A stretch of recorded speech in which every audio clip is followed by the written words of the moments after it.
जय माँ दुर्गा। आज आप सुनेंगे दुर्गा सप्तशती पाठ का अध्याय 5, जिसमें देवी की स्तुति, शुभ निशुभ का घमंड और इंद्र से राज्य छीनने का प्रसंग है। महर्षि कहते हैं, पूर्व काल में शुभ और निशुभ नामक असुरों ने अपने बल के घमंड में आकर इंद्र के हाथ से तीनों लोकों का राज्य और यक्ष भाग छीन लिया।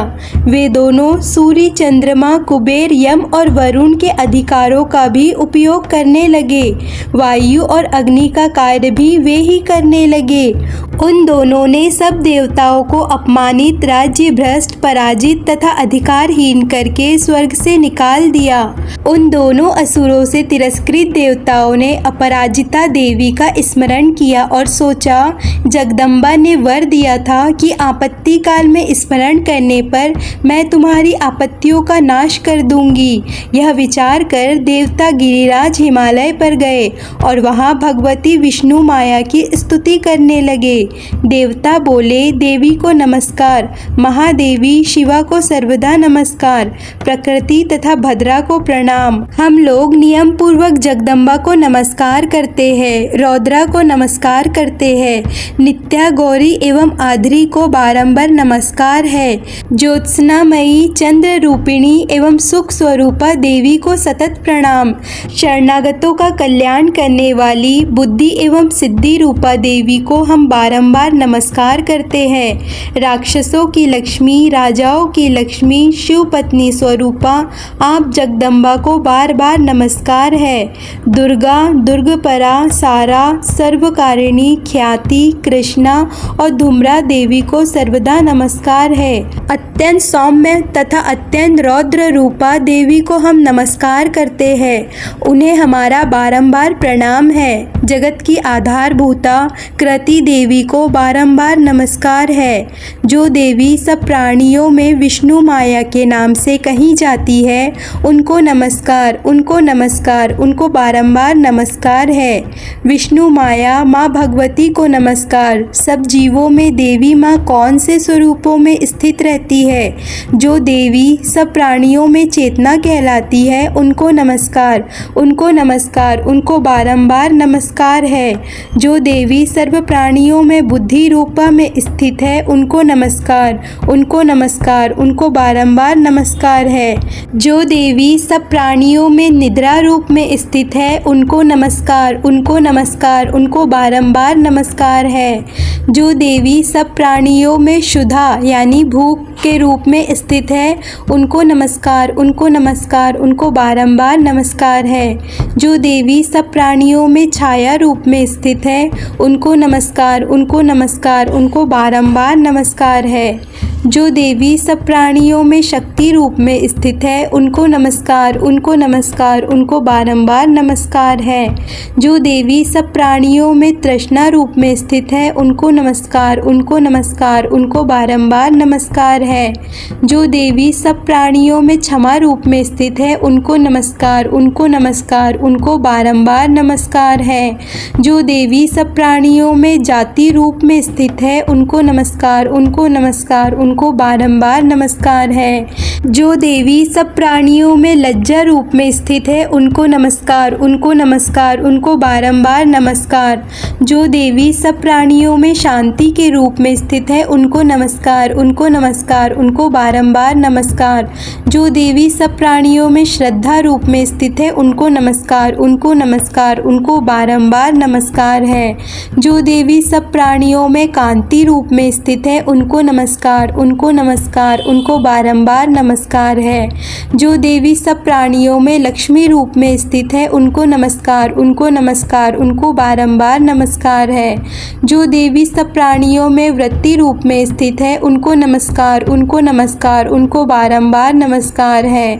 जो देवी सब प्राणियों में स्मृति रूप में स्थित है, उनको नमस्कार, उनको नमस्कार, उनको बारंबार नमस्कार है। जो देवी सब प्राणियों में दया रूप में स्थित है, उनको नमस्कार, उनको नमस्कार, उनको बारंबार नमस्कार है। जो देवी सर्व प्राणियों में दृष्टि रूप में स्थित है, उनको नमस्कार, उनको नमस्कार, उनको बारंबार नमस्कार है। जो देवी सर्व प्राणियों में माता रूप में स्थित है उनको नमस्कार, उनको नमस्कार, उनको बारंबार नमस्कार है। जो देवी सभी प्राणियों में भ्रांति रूप में स्थित है उनको नमस्कार, उनको नमस्कार, उनको बारंबार नमस्कार है। जो जीवों के इंद्रियों वर्ग की अधिष्ठात्री देवी एवं सर्व प्राणियों में सदा व्याप्त रहने वाली है उन व्याप्ति देवी को बारंबार नमस्कार है। जो देवी चैतन्य रूप से इस संपूर्ण जगत को व्याप्त करके स्थित है उनको नमस्कार, उनको नमस्कार, उनको बारंबार नमस्कार है। पूर्व काल में अपने अभिष्ट की प्राप्ति होने से देवताओं ने जिनकी स्तुति की तथा देवराज इंद्र ने बहुत दिनों तक जिनका ध्यान किया, वह कल्याण की साधनभूति ईश्वरी हमारा कल्याण और मंगल करे तथा सारी आपत्तियों का नाश कर डाले। उदंड दैत्यों से सताए हुए हम सभी देवता जिन परमेश्वरी को इस समय नमस्कार करते हैं तथा जो भक्ति से विनम्र पुरुष द्वारा स्मरण की जाने पर तत्काल ही सभी संकटों का नाश कर देती है, वे जगदम्बा हमारा संकट दूर करे। ऋषि कहते हैं, राजन, इस प्रकार जब देवता स्तुति कर रहे थे उस समय पार्वती देवी गंगा जी के जल में स्नान करने के लिए वहां आई हुई थी। उन सुंदर भौहों वाली भगवती ने देवताओं से पूछा, आप लोग यहाँ किसकी स्तुति करते हैं? तब उन्हीं के शरीर कोश से प्रकट हुई शिवा देवी बोली, शुभ दैत्य से तिरस्कृत और युद्ध में निशुभ से पराजित हो यहाँ एकत्र हुए ये समस्त देवता मेरी ही स्तुति कर रहे हैं। पार्वती जी के शरीर कोश से अंबिका का प्रादुर्भाव हुआ था, इसीलिए वे समस्त लोकों में कोशिका कही जाती है। कोशिका के प्रकट होने के बाद पार्वती देवी का शरीर काले रंग का हो गया, अतः वे हिमालय पर रहने वाली कालिका देवी के नाम से विख्यात हुई। चंडमुंड शुभ निशुभ का संवाद चंडमुंड ने अंबिका देवी को हिमालय पर्वत पर देखा। तदंतर शुभ निशुभ के भृत्य चंडमुंड वहां आए और उन्होंने परम मनोहर रूप धारण करने वाली अंबिका देवी को देखा। चंडमुंड निशुभ राक्षस को मां अंबिका के बारे में बताते हैं। वे शुभ के पास जाकर बोले, महाराज, एक अत्यंत मनोहर स्त्री है जो अपनी दिव्य कांति से हिमालय को प्रकाशित कर रही है। वैसा उत्तम रूप कहीं किसी ने नहीं देखा होगा। उसका प्रत्येक अंग बहुत ही सुंदर तथा वह अपनी प्रभा से संपूर्ण दिशाओं में प्रकाश फैला रही है। हे प्रभु, तीनों लोकों में मणि, हाथी और घोड़े आदि जितने भी रत्न हैं वे सब इस समय आपके चरणों में शोभा पाते हैं। हाथियों में रत्नभूत ऐरावत, यह पारिजात का वृक्ष और यह उच्च श्रव घोड़ा, यह सब आपने इंद्र से ले लिया है। हंसों का जुता हुआ यह विमान भी आपके आंगन में शोभा पा रहा है। यह रत्नभूत विमान जो पहले ब्रह्मा जी के पास था अब आपके यहाँ लाया गया है।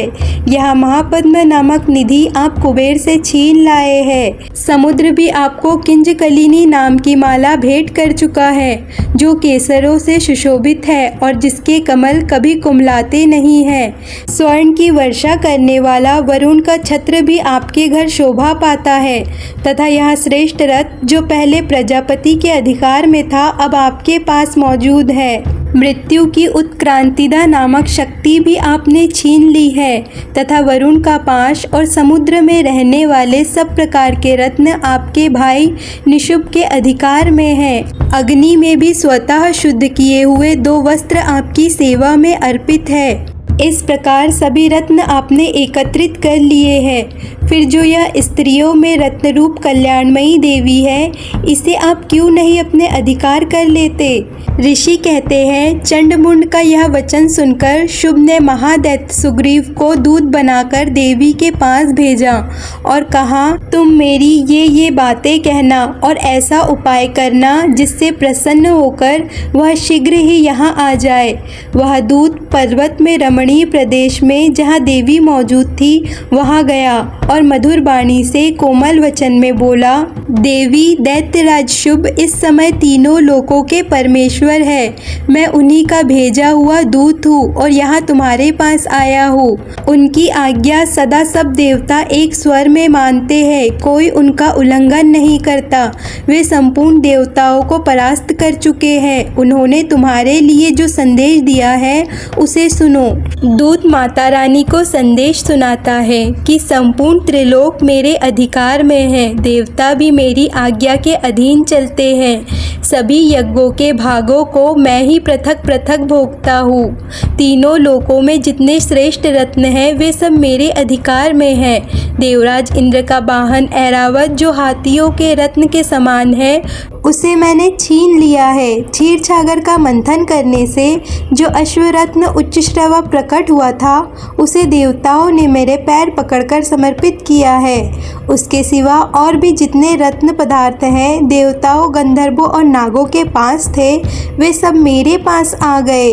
देवी, हम लोग तुम्हें संसार की स्त्रियों में रत्न मानते हैं, अतः तुम हमारे पास आ जाओ, क्योंकि रत्नों का उपभोग करने वाले हम ही हैं। चंचल कटाक्षों वाली सुंदरी, तुम मेरी या मेरे भाई महापराक्रमी निशुंभ की सेवा में आ जाओ, क्योंकि तुम रत्न स्वरूपा हो। मेरा वरण करने से तुम्हें तुलना रहित महान ऐश्वर्य की प्राप्ति होगी। अपनी बुद्धि से यह विचार कर तुम मेरी पत्नी बन जाओ। ऋषि कहते हैं, दूत के यो कहने पर कल्याणमयी भगवती दुर्गे देवी जो इस जगत को धारण करती है मन ही मन गंभीर भाव से मुस्कुराई और इस प्रकार बोली, दूत, तुमने सत्य कहा है, इसमें तनिक भी मिथ्या नहीं है। शुभ तीनों लोकों का स्वामी है और निशुंभ भी उसी के समान पराक्रमी है, किंतु इस समय मैंने जो प्रतिज्ञा कर ली है उसे मिथ्या कैसे करूं? मैंने अपनी अल्प बुद्धि के कारण पहले से जो प्रतिज्ञा कर रखी है उसे सुनो। जो मुझे संग्राम में जीत लेगा, जो मेरे अभिमान को चूर कर देगा तथा संसार में जो मेरे समान बलवान होगा वही मेरा स्वामी होगा। इसीलिए शुभ और निशुंभ स्वयं ही यहाँ पधारे और मुझे जीतकर मेरा पारिग्रहण कर ले। इसमें विलंब की क्या आवश्यकता है? दूत बोला, देवी, तुम घमंड से भरी मेरे सामने ऐसी बातें ना करो। तीनों लोकों में कौन ऐसा पुरुष है जो शुभ निशुंभ के सामने खड़ा हो सके? देवी, अन्य दैत्यों के सामने भी सारे देवता युद्ध में नहीं ठहर सकते, फिर तुम अकेली स्त्री होकर कैसे ठहर सकती हो? जिन शुभ आदि दैत्यों के सामने इंद्र आदि सब देवता भी युद्ध में खड़े नहीं हुए, उनके सामने तुम स्त्री होकर कैसे जाओगी? इसीलिए तुम मेरे ही कहने से शुभ निशुंभ के पास चलो। ऐसा करने से तुम्हारे गौरव की रक्षा होगी, अन्यथा जब वे केश पकड़कर घसीटेंगे तब तुम्हें अपनी प्रतिष्ठा खोकर जाना पड़ेगा। देवी ने कहा, तुम्हारा कहना ठीक है, शुभ बलवान है, निशुंभ भी पराक्रमी है, किंतु मैंने पहले ही प्रतिज्ञा कर ली है, अतः अब तुम जाओ। मैंने तुमसे जो भी कुछ कहा है वह सब अपने स्वामी से कहना, वे जो उचित जान पड़े करे। इस प्रकार मार्कंडेय पुराण में सवर्णित मन्वंतर की कथा के अंतर्गत देवी दूत संवाद नामक 5वां अध्याय पूरा हुआ।